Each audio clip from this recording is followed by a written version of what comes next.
It was about the third night of a long camping trip with a few buddies. It was supposed to be a simple spring break getaway for a bunch of high schoolers growing up in a mountain town wanting to get trashed. It had been going great. Marshmallows, open campfire, and enough liquor to supply a small army. But that all changed when Albert told the story of the burnt down church of Redwood Forest. The very forest we had been camping at. They say it was built and used by this cult during the late 1800s.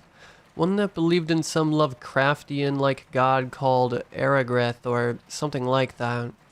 Think he was supposed to be the lord of time and life. Something along those lines. He began as we sat around our small bonfire. They say the church had a large ivory statue of the thing in the center that they'd make sacrifices to. He finished, as he set down yet another drink. Okay, and? Carmen asked, sipping his beer. This supposed to be some sort of ghost story? Teddy chimed in as he roasted a marshmallow. No, man, this was some real stuff, Albert said before a large smirk spread across his face. Word is, the church and the statue are still standing somewhere in the forest. He continued as he slowly sat up. I sighed and looked at him. Let me guess, you want to look for the place? I asked. He nodded vigorously as his smirk grew. Hell yeah, man. Think about it. We find this place, we'd be local legends. Plus, I've heard ivory sells for quite a pretty penny. He added, looking to the group. We all traded looks amongst each other before looking back at Albert. Alright, why not? We eventually all agreed. After all, it was just an urban legend. Besides, even if it was the real place, the place was abandoned. One built by a bunch of crazy cultists from over 100 years ago at that. It'd probably just be a rundown wood shack with some cross made of twigs on the roof. So after a brief bit of debating, we decided to begin making a hunt for this church. To be honest, we had no idea where we were going. We just started walking in one direction in hopes we'd come across it. And to be fair, this did lead us to a dirt path that looked to be man-made, in which we started walking. It was definitely a strange place to put a pathway, seeing as how we were in the middle of the woods. During about an hour of walking down this path, we were about ready to call it quits and head back to the campsite, until we spotted it. A small shrine at the end of the dirt path we quickly made our way to. No way. I mumbled in complete shock as I stared upon a small, run-down, red-painted church. This place looked like it belonged in Wonderland. Granted, Tim Burton's version. The building seemed warped and uneven, almost like some sort of optical illusion. The place didn't have any windows either. I mean, it did, but no glass in the framing, just black stone slabs. The door was huge and made from stainless steel with intricate engravings of curved lines, and in the center, a giant horned crow. This was real stainless, too. As the door shined in the dark like a glow stick, almost like it's been getting taken care of while the rest of the building was decrepit and left to rot. Well now, let's do this. Albert said as he pulled out a small Swiss Army knife and opened what looked like a lockpick. I'll be honest, the moment I saw this place, I was filled with the greatest sense of alarm I had ever felt in my life. Yet my sense of curiosity slightly outweighed it, enough to ignore the obvious setup to a horror movie that leads to everyone sliced up by some deranged masked killer or something. Breaking into a church? Does that count as a sin? Teddy asked as he leaned over Albert's shoulder to watch him work. Since when have you been religious? Albert responded as he inserted the pick into the key slot, in which the door began opening. Well, guess it wasn't even locked, he said with a satisfied smirk, opening the door all the way. The inside was what you'd expect to see in a normal church, rows of benches lining each side of the building, with an open aisle in the middle leading to a small stage, a preaching podium, and a large statue of some kind. Oh my god. Carmen let out in a burst of excitement as he fished out a flashlight from his pocket to shine it on the statue. The statue was made to resemble a horned crow similar to the one on the door. However, this statue was far more detailed, showing the creature had 7 eyes, 3 of each side of its face, and one resting on its open beak. The center of each eye had small red jewels embedded into them to give the effect of pupils. It also donned 4 wings that looked like feathered bat wings, and rather than the bottom half of a bird like a tail or talons, it had the lower body of a serpent, deep carvings filled with what looked like emeralds to give the effect of scales. The horns were curled like a ram made of solid gold, and just like Albert had said, the whole thing seemed to be carved from smooth ivory.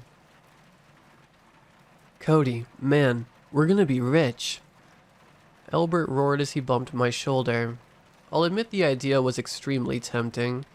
We were looking at what looked to be at least 200 pounds of pure ivory, along with a small trove of jewels, all too easy for the taking. But my better half got the best of me. "Yeah, where are we gonna put it? Besides, looting from a church just seems low. Are you really that desperate?" I asked, trying to tame my greed. However, Albert was quick to be the devil on my shoulder. "Come on, dude. Look at the thing. Even a chunk of that will set us up for years. We each take a quarter of this thing and sell it off. That's 50 pounds of pure ivory at least." He continued to pry. "You can take one of the horns. Solid golden, my good friend." Right as I was about to give in, Teddy said something that gave me chills. "Why is it so clean?" he asked as he closely inspected the thing. We all looked at him for a moment, then to the statue. "What do you mean?" Carmen asked as he walked closer to inspect it. "Well, look at this place. It's a complete mess. Yet this statue doesn't have a speck of dust on it. Hell, it looks like it's been polished too." Teddy continued as he extended his arm towards the rest of the room. That led me to think of something else. "The door is spotless too. You think this place is still in use?" I asked. The other 3 traded looks before Albert broke the silence.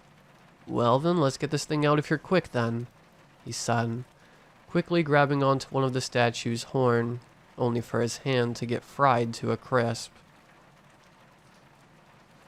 He reeled his hand back in pain as the smell of burnt flesh. Albert's palm looked like he'd just put his hand in a high blast furnace oven. But we could barely focus on it for long once Carmen started yelling. "It's looking at us," he cried out as he stumbled onto his ass. I turned my head to the statue to see the eye in its beak had completely turned to face us. Then the other 6. Then they blinked, before the sound of cracking of ivory could be heard as the creature broke from its shell. The ivory shedded as if it was a second skin, slowly peeling off the beast as it extended its wings. It turned its head to us before swallowing its eye, soon after reappearing on the creature's forehead. As it looked towards me, with unnatural speed the beast slithered up to me, meeting me face to face. I should have probably screamed, or fought back, or run. Anything, but I was absolutely paralyzed in fear. The thing studied me as I trembled softly, trying not to look into the eyes. It looked like it was going to go for the kill when suddenly Carmen yelled out again in fear. "What is that thing?" He yelled out. It quickly locked his attention to him before shrieking out in a high-pitched, gargly cry and launching itself towards him. He tried to get up and run, but the thing was too fast, quickly wrapping itself around Carmen's body. The monster slowly began to squeeze, before piercing its long beak through his chest. It looked like it was drinking his blood, like a mosquito as it slowly drained Carmen of all bodily fluids. It almost looked like he was shriveling up, as if the thing was drinking him like a juice box. Teddy tried to charge the thing, but it was obvious he wouldn't be able to do anything, as the beast quickly swatted him away with its massive wings. It sent him flying through the room, smashing through 2 of the benches and breaking his leg. I was expecting the creature to slaughter all of us, but it just stared over the remaining 3. It slowly extended its wings and took off through the large metal door. I ended up collapsing and blacking out due to fear and confusion. I think my mind just couldn't process what it had seen, causing my body to shut down just attempting to. I remember waking up at the campsite by the fire. At first, I felt a huge wave of relief as I quickly shot up and saw we were out. Relief that was quickly taken from Albert's words. "Wasn't a dream, man." I heard from the other side of the fire to see him clutching his hand and staring deep into the fire. "Teddy's in his tent, his legs completely screwed. The thing took Carmen," he continued as he slowly paid down. We ended up explaining it away as a camping trip gone wrong. Carmen went missing in the middle of the night. Teddy broke his leg on our search for him, and Albert burnt his hand while grilling. I mean, what were we gonna say? Anything even close to the truth would get us all locked away in a loony bin. So we tried to come up with something as believable as possible. After giving our stories, we brought Teddy to the hospital and Albert to get treated for his hand. It's been about 6 years since then. I don't go camping anymore. I haven't even lived near any woodland areas since. I still talk to Teddy every now and then, but Albert, he went missing about 2 years after. He said he was going to try to find the place again. I'm guessing he did. The thing still gives me nightmares. Every night I see the thing's eyes looking deep through me before lurching its spear-like beak into my chest. I don't know why it didn't kill the rest of us. I have absolutely no clue why Albert would go back to that place. And I have absolutely no clue why I'm so tempted to do so myself.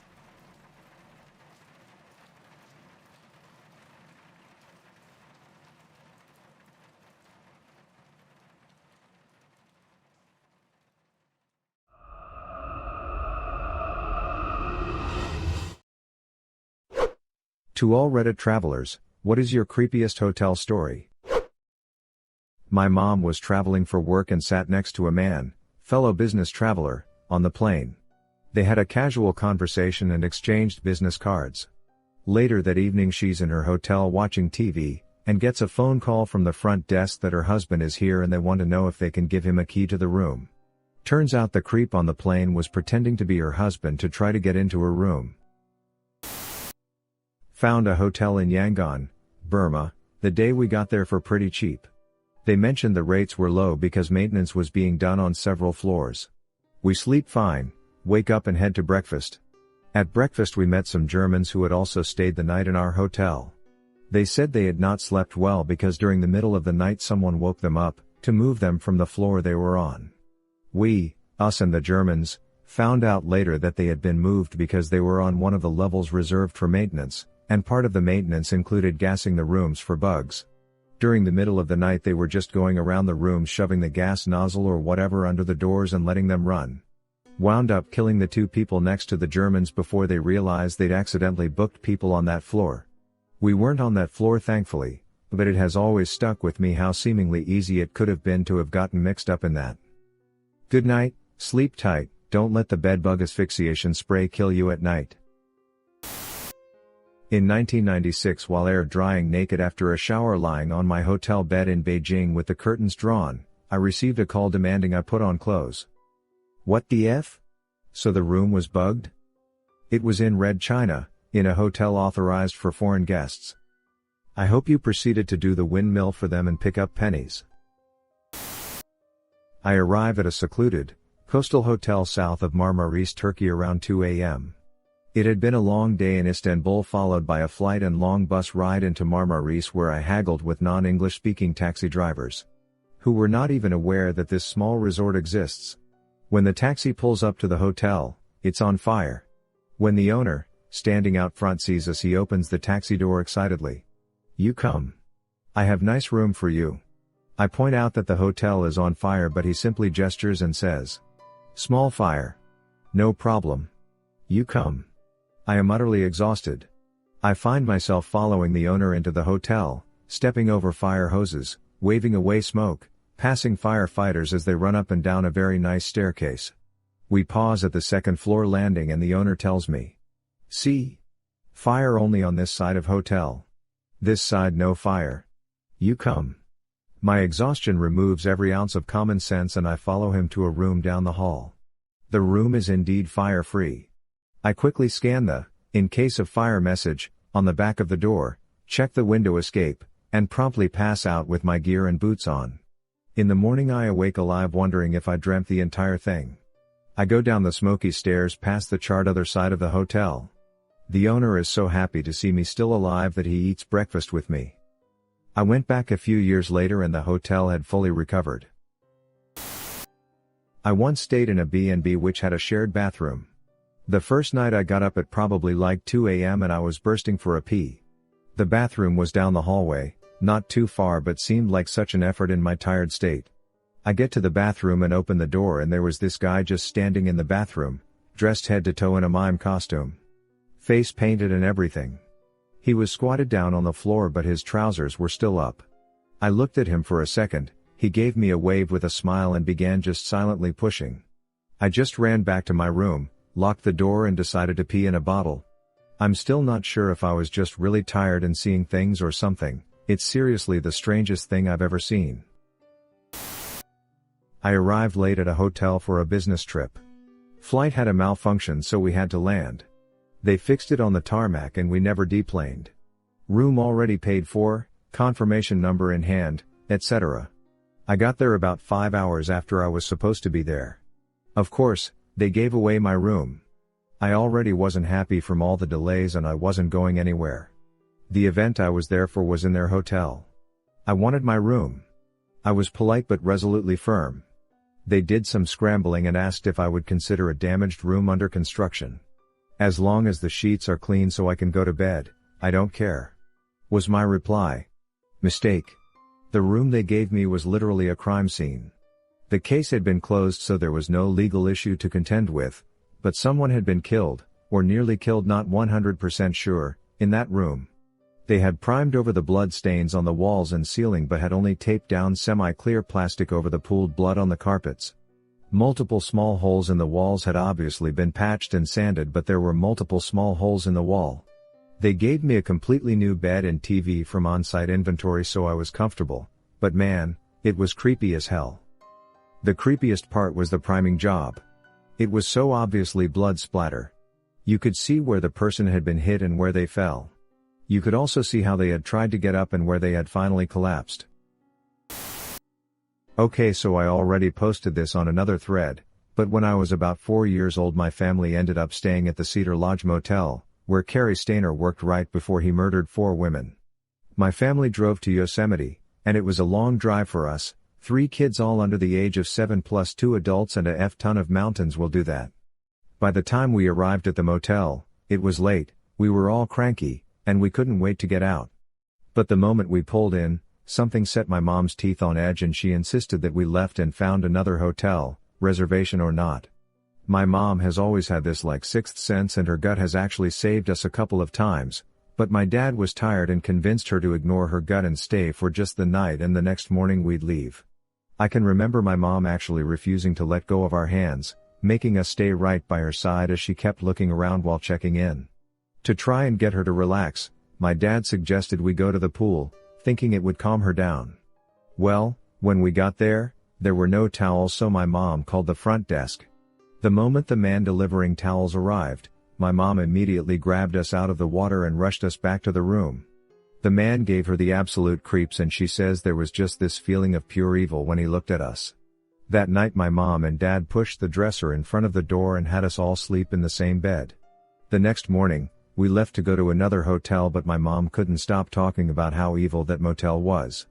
About 2 months later, she and my dad were up late watching the news when they started reporting on a man who had murdered a woman and 2 young girls in Yosemite. Just as my mom began to say, "I bet it was at that motel," They showed Carrie Stainer's face and said it occurred at the Cedar Lodge Motel. Carrie Stainer was the man who brought us our towels at the pool. We've never gone back to Yosemite, and my mom is always insistent that we listen to our gut feeling and when every bone in your body is telling you something is wrong. GTFO. I was staying in Birmingham, Alabama at a Hyatt. Nothing crazy. Nothing obviously creepy. One night around 2 a.m. I woke up to a man screaming. Like, stabbed in the heart scream. I sat there in a panic, wondering if I should call someone, but when I didn't hear anything else I chalked it up to a dream. The next night I woke up around 3 a.m., and had this horrible feeling that someone was in my room. I rolled over and there was an old man, sitting on the AC, it was boxed in, smoking, looking away from me. I stared at him for a few seconds and he turned to look at me. So I shot up out of bed, ready to run, and no one was there. I don't lucid dream. While I have vivid dreams, they are not that vivid. I can describe that man to a T, and yet he was never there. Okay, I've got 3 creepy stories back from when I was backpacking through India with my girlfriend. We are 2 girls from Europe. In Bangalore we booked a hotel after 18 hours spent in a night bus. We were very tired and wanted a bed and some food.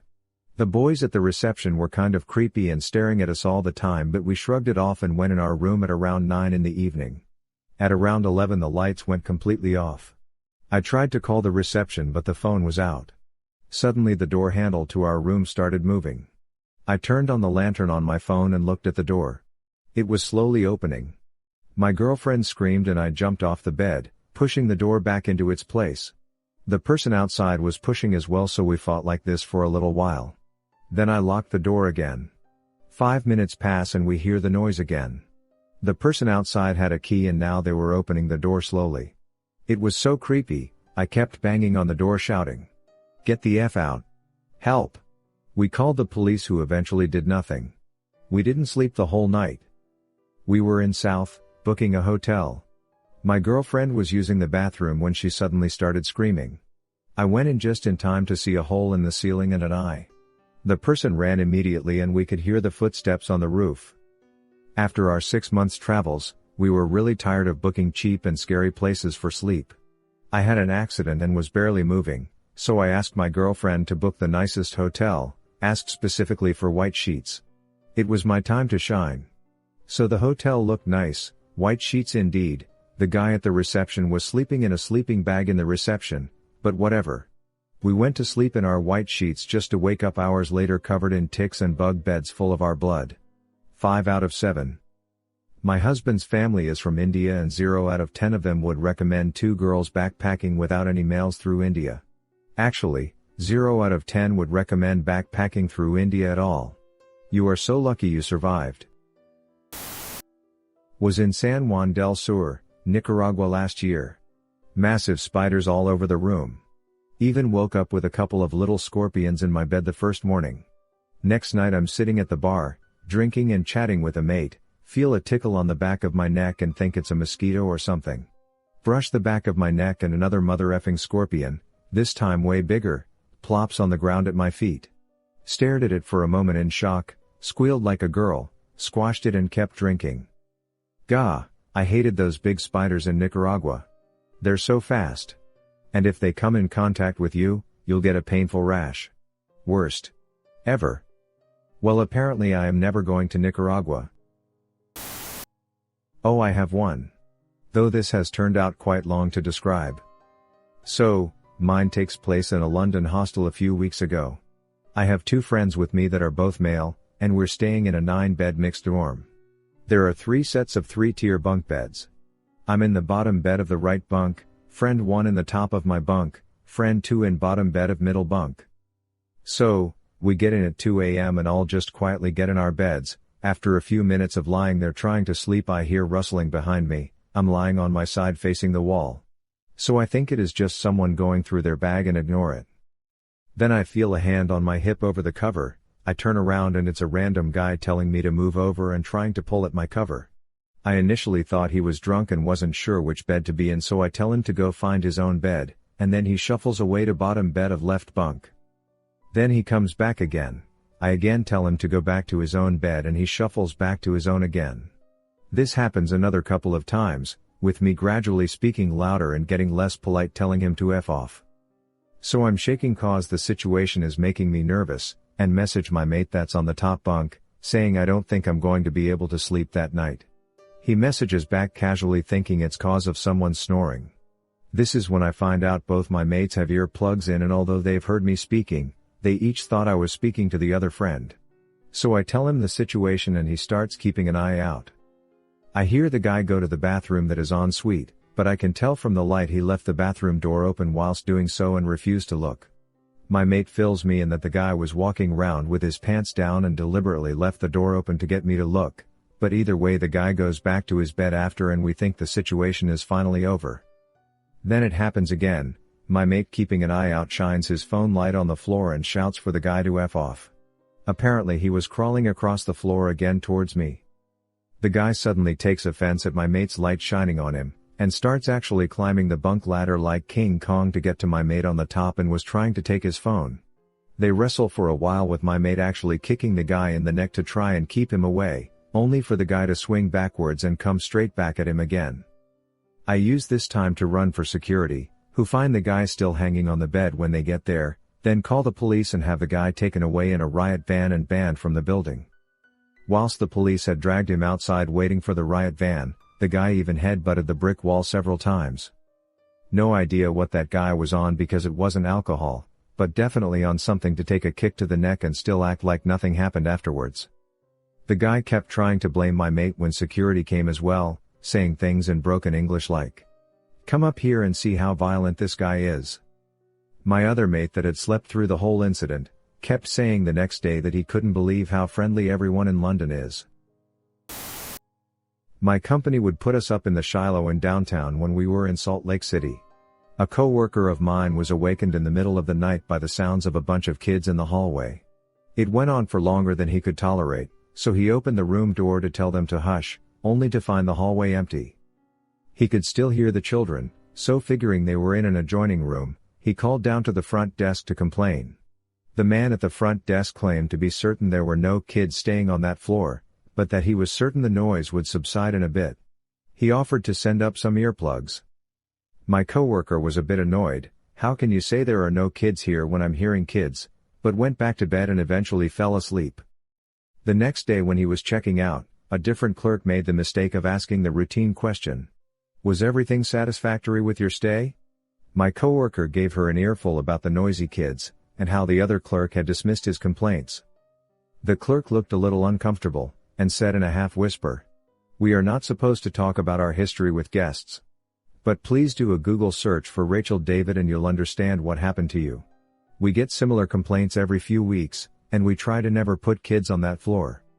In the van on the way to the airport, he read on his phone the story of how a mother, Rachel David, had tossed her 7 children off the 11th floor balcony of the hotel, then called the International Dunes, to their deaths before jumping herself. Holy crap. Thank you for sharing, what a messed up story. Feeling effed up right now imagining a mother prying her children's fingers off the railing and watching them screaming on the way down. What the F? Checked into a hotel on vacation. Everything was going okay. Woke up one night to erratic movement of the door handle as if someone was trying to get in or break the door down. Always happened in the dead of the night when in deep sleep. As soon as I woke up it would stop. Spoke to a hotel manager about it and he told me it was a patient who was recently released from a mental institute, who does this as he still thinks he is locked up in the institute. A combination of not taking his medication and sleepwalking makes his randomly try and kick doors down within the hotel. The family was very wealthy and connected and the manager didn't want to kick up a fuss, for chucking out someone who can shut his business down very quickly. I left after a week because it got worse. This happened to my father, not me, but definitely too creepy not to share. My father went with a group to go on a trip to Tanzania to do some medical work in a poorer village. For a few nights of the trip the group stayed in a hotel. My dad was sharing a room with another man from the group, separate beds. One night, he is woken up by his roommate who has the light on. He looks terrified, trembling and praying. My dad asks what's wrong but he won't say anything about it. My dad is obviously concerned, but since he can't do anything about it, he goes back to sleep. The next night, in the middle of the night, my father gets up to pee. He walks to the bathroom and starts to relieve himself when he catches a very strong scent of body odor. He and most of the people from the group are daily deodorant wearers, being from the US. Many locals in Tanzania don't wear it as frequently, so when the smell hits his nose he realizes he and his roommate might not be alone. He turns around and sees standing there in the doorway, a local woman shaking violently, her eyes rolled up locked on the ceiling. He panics, as no one should have been able to get into the room. He turns back around towards the bathroom in a moment of confusion, but when he turns back she just gone, as if she had never been there. Shaken, he goes back to bed thinking maybe he was dreaming or seeing things. He lays back down on his side and adrenaline starting to wear off, he begins to doze off again. Suddenly the smell returns. He slowly rolls over and looks to his left. There in the bed beside him, is the woman, laying flat on her back, eyes glued to the ceiling. Again panicking, he breaks his line of sight to her and again she is gone. My dad wasn't able to get back to sleep. The woman never made another appearance. He asked his roommate about it the next morning and he had encountered the same thing the night before, which was why he was so shaken. It could be explained by the fact that they were both on anti-malaria drugs which can have side effects that include strange dreams, but still. Super creepy. And definitely weird that even if it was caused by the medication, both my father and his roommate experienced the same thing. My girlfriend works as a TV commercials producer and often travels to South America, mainly Argentina. One night she woke up at around 3 a.m. to find a male hotel employee standing at the foot of her bed staring at her. When they checked the CCTV, he had been doing it for hours that night and for the previous 3 nights. When I was about 4, my family was at the resort in St. Kitts. I was swimming with some of the friends I made there, when one of them speaks of a woman at the pool, calling her retarded. I didn't know what that meant at the time. She had some mental disability, I don't know what it was. One point during the swim I found myself in front of her, and out of sight of my parents. I don't remember anything leading up to this moment, but I remember her telling me, "Close your eyes and you'll get a big surprise." I did, not knowing any better, and she started hitting the top of my head with her fist and holding me underwater. Luckily my mom spotted this happening and stopped it. The woman who tried to drown me had a helper who was supposed to keep an eye on her, but was found suntanning and not paying any attention at all. My mom lost it on her for not paying attention. This whole thing was more scary than creepy, but it stuck with me ever since, so I thought I'd share. I toured around in bands a lot in my 20s, and not once but twice came back to my hotel room to find a turd in my shower. I was the only person with a key to the room. One was in Germany and one was in Belgium. 2 years apart, completely separate tour and crew. Phantom Crapper strikes again.